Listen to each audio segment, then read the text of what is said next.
Now, the arrest of suspected Nigerian fraudsters Ramon Abbas, also known as Hushpuppi, and Olalekan Ponle, also known as Mr. Woodbury, for cybercrimes and fraud, has again turned the spotlight to Nigeria and the battle against cybercrime. They were arrested in Dubai, United Arab Emirates, and have now been extradited to the United States. Described as an international online scammer, Hushpuppi, Woodbury, and 10 others were arrested in an operation tagged Fox Hunt after they were accused of committing crimes, which includes money laundering, cyber fraud, hacking, criminal impersonation, scamming individuals, banking fraud, and identity theft. They reportedly created fake pages for existing websites in order to redirect victims' payments to their own accounts.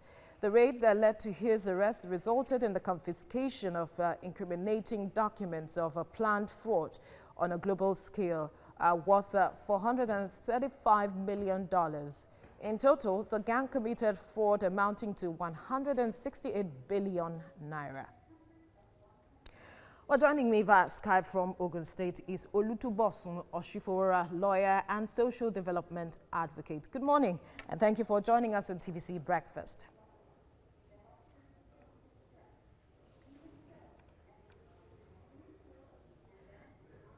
All right, if you can hear me, before now we had the Invictus OB and now the Hushpuppi. And some Nigerians are saying that perhaps this calls for a better approach to policing the country's cyberspace. From your perspective, is this what the issues are about? Not really. This is not it that Nigeria is in the spotlight again for the wrongest of reasons, cybercrime, but it doesn't make all of us bad people. You are about your own legitimate pursuit.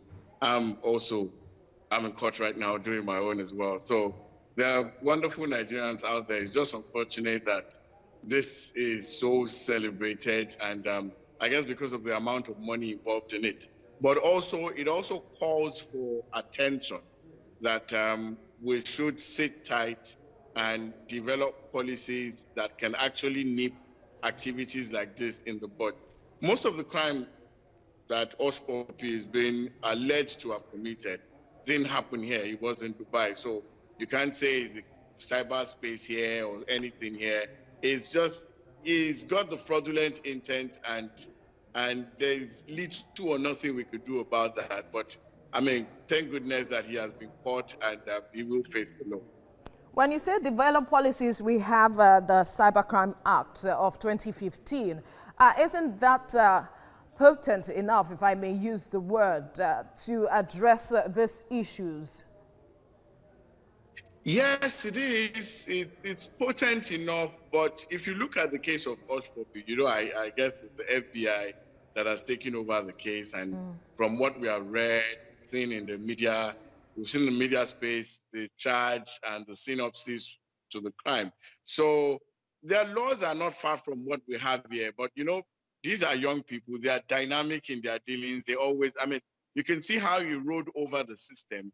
And for somebody to defraud 1.9 individuals, then that's a massive feat. So the laws are good. The laws are adequate. We will only keep improving on them. And if you look at it, as big as America is, as sophisticated as Dubai is, he was able to penetrate the system, and he made a mess of his victim. So it's not a function of the law per se. It's about vigilance. It's about international cooperation that this kind of individuals will not be allowed to go scot-free. You have been working with the Crimes Commission, if I may use the word, for some time now. Talk to us what the challenges really are with dealing with cases like this. Because a lot of Nigerians, when the video came up, were like, this cannot necessarily happen in Nigeria. No, that's not correct. Every day, the EFCC is a body saddled with the responsibility of going after individuals like this.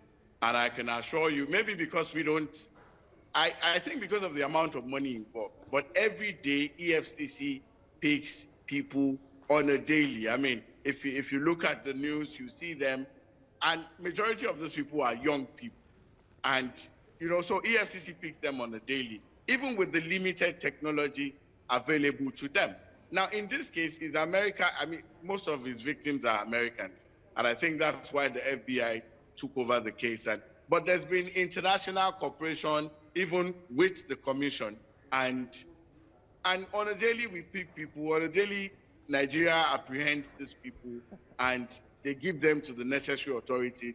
And they even go ahead and prosecute. Quickly, before we let you go, you said the EFCC keeps picking this young people who involve themselves in cybercrime on a daily. But how has that served as a deterrent to these activities? Because we keep seeing them out on a daily. And how many prosecutions has the EFCC carried out?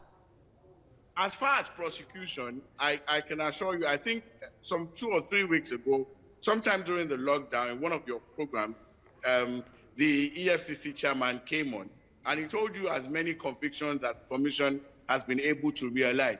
But as for curbing it, it's unfortunate that our young people have decided and made up their mind to glorify and take to this kind of life, because this has got nothing to do with unemployment or poverty. This is just purely inordinate ambition on the part of young people. And we can only keep trying and sensitizing them that this is not the way to go.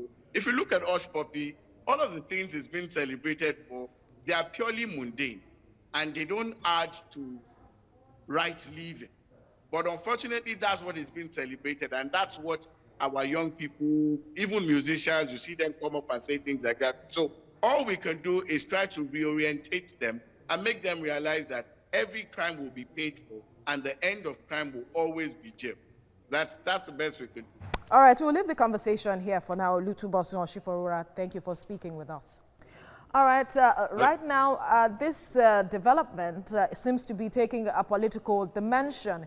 We see that some persons are asking that those that were seen perhaps associating with Hushpuppi before now be probed. I wonder what you make of this. Sincerely, like I said earlier, it's a cheap point. It's a cheap point to want to score, and I don't expect that from any serious politician, saying that because someone took pictures with Hushpuppi, then that makes him a criminal or he should be investigated. That's cheap, and I don't think that's the way to go.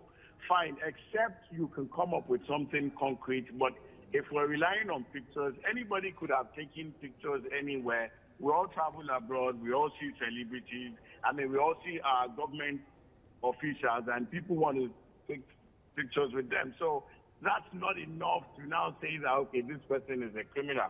At some point or the other, we have taken pictures with different people who in the future may now be found wanting in certain capacities. Does that now make us criminals as well? I don't think that's politically savvy.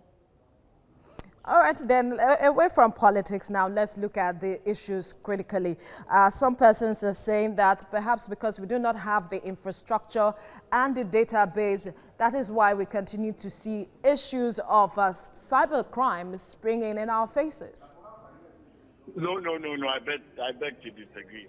In fact, cybercrime is a global pandemic, if you allow that word. And it happens everywhere in the world, even the most sophisticated of places. And if you look at it, most of the people that were scammed by Hushpuppi or Ramon, you find out that they're not even, majority of them are not Nigerian citizens. They are abroad. They are in these techy, sophisticated places.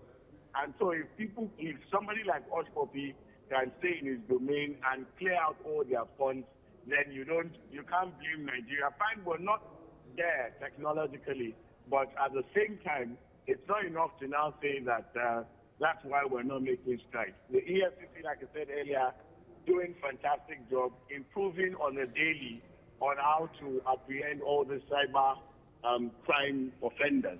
And I think Nigeria has been doing well. Then also, international collaboration is what actually helps with cybercrime. If you look at it, Dubai had to release Hushpuppi, or the Emirates had to release Hushpuppi to the United States. That's how it works. That synergy is the only way by which such things, such activities can be curbed. If not, these guys will just continue to just live. We'll leave the conversation here now. Olutubosun Oshiforola, thank you for speaking with us.